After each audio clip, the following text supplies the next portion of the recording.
Reformasi. Bulan Mei tahun 1998 adalah masa kelam Indonesia di era berakhirnya Orde Baru.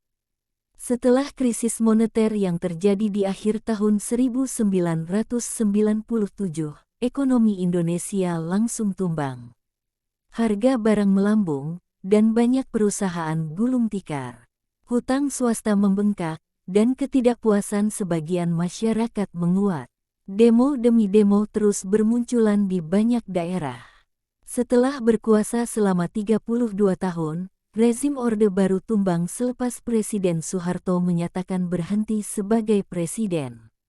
Sorak-sorai para demonstran pun bergemuruh pasca berakhirnya era Orde Baru yang telah berkuasa selama 32 tahun. Sisa jabatan presiden pun diteruskan oleh Profesor B.J. Habibie. Euforia demi euforia terus berkumandang. Dan sejak reformasi itulah, stigma negatif mengenai Pak Harto, serta rezim Orde Baru terus digaungkan. Namun, bersamaan dengan berakhirnya rezim Orde Baru, Timur Timur terlepas dari pangkuan Indonesia.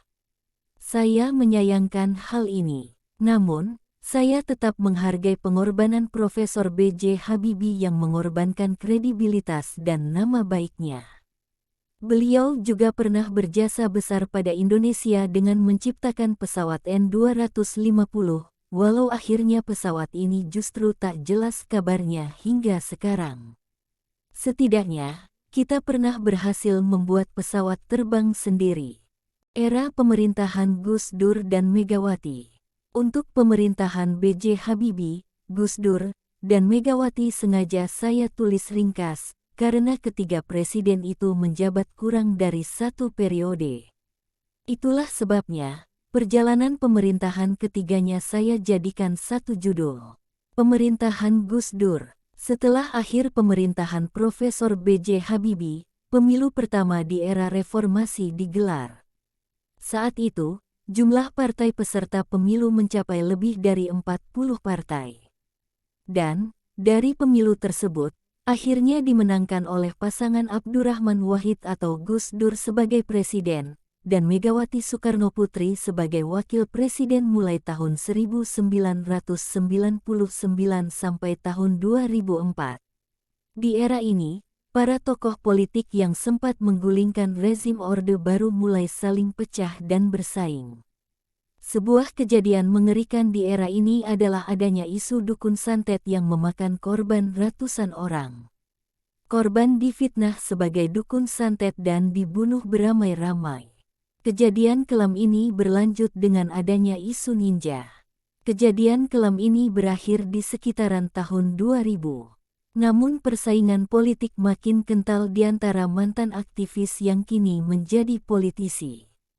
Perseteruan antara Gus Dur dan anggota DPR kian meruncing. Di era pemerintahan Gus Dur, sebagian kebijakan yang lahir justru melahirkan kontroversi. Kontroversi pertama adalah kunjungannya ke Israel secara terbuka dan bertemu dengan Perdana Menteri Israel. Kontroversi kedua, beliau hendak menjalin kerjasama dagang dengan Israel. Hal ini menimbulkan pertentangan, terutama di kalangan umat Islam. Kontroversi selanjutnya adalah ketika Gus Dur hendak membubarkan DPR. Akibat kontroversi ini, Gus Dur akhirnya dijatuhkan pada tahun 2001, dan posisinya digantikan oleh Megawati Soekarnoputri. Namun, yang berkesan di era pemerintahan Gus Dur adalah sikapnya setelah kekuasaannya dijatuhkan. Beliau begitu tenang seolah gak terjadi apa-apa, dan celotehan beliau tentang DPR yang kerap menimbulkan tawa sekaligus kegeraman anggota dewan. Beliau pernah mengatakan bahwa anggota dewan itu adalah taman kanak-kanak. Ternyata, hebatnya lagi, ucapan beliau saat ini terbukti benar. Di masa kini, masyarakat mulai jengkel dengan anggota dewan. Pemerintahan Megawati Soekarnoputri. Bagaimana dengan pemerintahan Megawati Soekarnoputri? Di masa kepemimpinan beliau, kerusuhan terjadi di berbagai daerah. Ada kerusuhan Ambon, kerusuhan Sambas, dan juga kerusuhan Sampit. Namun, yang paling saya ingat dan menyeramkan adalah kerusuhan antara orang Madura melawan orang Dayak di Sampit. Kerusuhan itu selain memakan banyak korban, foto-foto kengeriannya kerap muncul di internet. Selain itu, di Aceh, pertempuran antara GAM melawan TNI dan Polri berlanjut. Tak sedikit anggota militer dan polisi kita yang gugur dalam peperangan melawan GAM di Aceh. Di Papua, OPM mulai muncul. Menurut sebagian masyarakat, pemerintahan Ibu Megawati ini dianggap belum berhasil membawa perubahan yang lebih baik untuk Indonesia. Namun, bagaimanapun juga, beliau tetap orang yang pernah memimpin negara kita. Di era kepemimpinannya, Megawati adalah penggagas Undang-Undang KPK yang nantinya dieksekusi oleh Presiden Susilo Bambang Yudhoyono, dan juga membentuk Mahkamah Konstitusi, serta menetapkan Undang-Undang Pemilu. Inilah kelebihan pemerintahan Megawati Soekarnoputri. Sayangnya, hal yang kontroversial dan paling diingat adalah terjualnya salah satu aset provider seluler Indonesia, yaitu Indosat. Hal ini kerap membuat warga kecewa, walau menurut saya ada juga bagusnya. Kenapa masyarakat kecewa? Karena yang namanya aset bangsa adalah gambaran harga diri bangsa. Wajarlah masyarakat kecewa. Sejak kebijakan itulah, masyarakat kurang percaya pada Ibu Megawati Soekarnoputri. Pemerintahan Presiden Susilo Bambang Yudhoyono. Sejak era reformasi, kebebasan berpendapat benar-benar terwujud. Begitu pula dengan pers. Kebebasan memberitakan telah terwujud. Namun, yang sangat disayangkan adalah kerukunan umat beragama yang kian tergerus, terutama dengan munculnya kelompok yang merasa paling benar. Suasana kerukunan umat beragama di Indonesia tak sebagus di era Orde Baru, namun inilah konsekuensi yang harus kita terima. Periode tahun 2004 sampai tahun 2009. Di tahun 2004, bersama Partai Demokrat dan Golkar, Pak SBY dan Pak Jusuf Kalla berhasil memenangkan pemilu tahun 2004 sebagai presiden dan wakil presiden untuk periode tahun 2004 sampai tahun 2009. Di awal pemerintahan beliau, banyak sekali gebrakan dan pembenahan yang dilakukan beliau. Pertama, mereformasi jajaran TNI dan Polri. Polisi dan TNI dikembalikan fungsinya sebagai kekuatan hankam. TNI tak lagi berfungsi sebagai kekuatan politik. Institusi kepolisian dipisahkan dengan TNI. Dan di era ini, polisi diasah kemampuannya untuk menjadi profesional. Begitu pula dengan TNI. Wajah TNI dan Polri di masa SBY menjadi lebih profesional dan modern. Di era beliau, Polri mempunyai tim cyber yang mampu melacak cyberkrime. Gebrakan kedua adalah dibentuknya Komisi Pemberantasan Korupsi. Inilah yang luar biasa. Lembaga ini benar-benar independen dan mampu memberantas korupsi di kalangan pejabat. Hebatnya, penyidik mampu menyadap pembicaraan melalui telepon. Hanya saja, korupsi yang telah mengakar di Indonesia memang tak mudah diberantas. Sejak KPK ini berdiri, berbagai operasi tangkap tangan berhasil mengungkap betapa parahnya tingkat korupsi di Indonesia.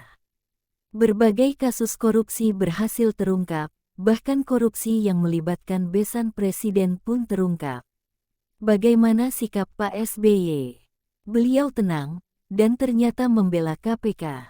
Proses hukum tetap berjalan. Apakah tak ada perlawanan dari koruptor? Tentu ada. Terbukti, penjegalan terhadap KPK terjadi. Ketua KPK, yaitu Antasari Ashar akhirnya tersingkir karena sebuah kasus pembunuhan seorang direktur. Gebrakan ketiga adalah pertumbuhan ekonomi. Di era ini, pertumbuhan ekonomi, terutama di sektor UMKM tumbuh subur. Hal ini saya rasakan. Di saat pemerintahan SBY, saya baru saja menyelesaikan kuliah kedua saya sambil bekerja di sebuah toko. Di saat ini, daya beli masyarakat kembali tumbuh. Berbagai usaha mulai bermunculan. Mulai usaha mikro, menengah hingga usaha besar. Lapangan kerja mulai terbuka lebar. Gebrakan keempat adalah semakin majunya perkembangan teknologi di Indonesia. Internet di era beliau mulai murah. Tak ayal, industri warnet mulai muncul dan berkembang di era ini. Warnet-warnet mulai skala mikro hingga besar bermunculan di era ini, karena mulai murahnya biaya internet. Saya ingat, sebelum pemerintahan beliau, menyewa warnet biayanya sangat mahal. Gebrakan kelima adalah menempatkan Indonesia di posisi yang benar-benar netral. Di era ini, Indonesia benar-benar tidak condong ke barat ataupun timur.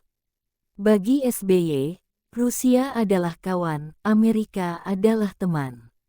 Namun, pemerintahan Pak SBY ini bisa saya bilang penuh sekali dengan cobaan. Mulai bencana alam, hingga berbagai konflik di dalam negeri, serta berbagai aksi terorisme seperti bom Bali 2. Hebatnya beliau masih mampu mengatasinya. Salah satu prestasi paling baik dari pemerintahan SBY adalah penyelesaian konflik dengan GAM. Bencana tsunami Aceh telah meluluh lantakkan Aceh, namun hikmah di balik itu adalah selesainya konflik dengan GAM. Cobaan berikutnya adalah bom Bali 2. Awal aksi teroris yang mengguncang dunia adalah bom Bali 1 yang justru terjadi di era Presiden Megawati Soekarno Putri. Bom Bali 1 yang telah merenggut nyawa ratusan warga asing begitu meninggalkan trauma yang mendalam. Sejak aksi bom Bali 2, berbagai aksi teror terus terjadi di Indonesia. Satu hal yang berkesan, di era beliau dua teroris internasional seperti Dr. Azahari dan Nurdin M. Top berhasil diringkus. Berkat prestasi ini, Indonesia mendapat sorotan di dunia internasional karena keberhasilannya menggagalkan aksi kedua teroris itu. Selain itu, ada satu perubahan di masa pemerintahan Pak SBY, yaitu sebagian besar masyarakat kini memasak lebih higienis dengan gas, walau awalnya banyak insiden karena ledakan tabung gas. Periode tahun 2009 sampai tahun 2014. Ketika di tahun 2009, Pak SBY kembali memenangkan pemilu dan menjabat sebagai Presiden RI yang kedua kalinya bersama Wapres Budiono. Di periode kedua pemerintahan beliau, berbagai kasus korupsi besar mulai terkuak. Mulai dari kasus mafia pajak Gayus Tambunan, skandal Bank Senturi hingga proyek Hambalang. Sebagian kader Partai Demokrat terciduk. Salah satunya Muhammad Nazarudin, yang sempat melarikan diri ke Kolombia, Angelina Sondah, hingga Anas Urbaningrum selaku Ketua Umum Partai Demokrat waktu itu. Lalu korupsi IKTP yang melibatkan Setia Novanto. Selain itu, kritikan demi kritikan pedas mulai bermunculan. Sebagian masyarakat tak puas dengan kinerja Pak SBY, walau pada kenyataannya pertumbuhan ekonomi relatif baik dan cukup stabil. Nilai tukar rupiah terhadap dolar stabil di kisaran angka 7.000 hingga 9.000-an per US dollar, sehingga iklim perindustrian cukup baik, walau korupsi masih saja terjadi.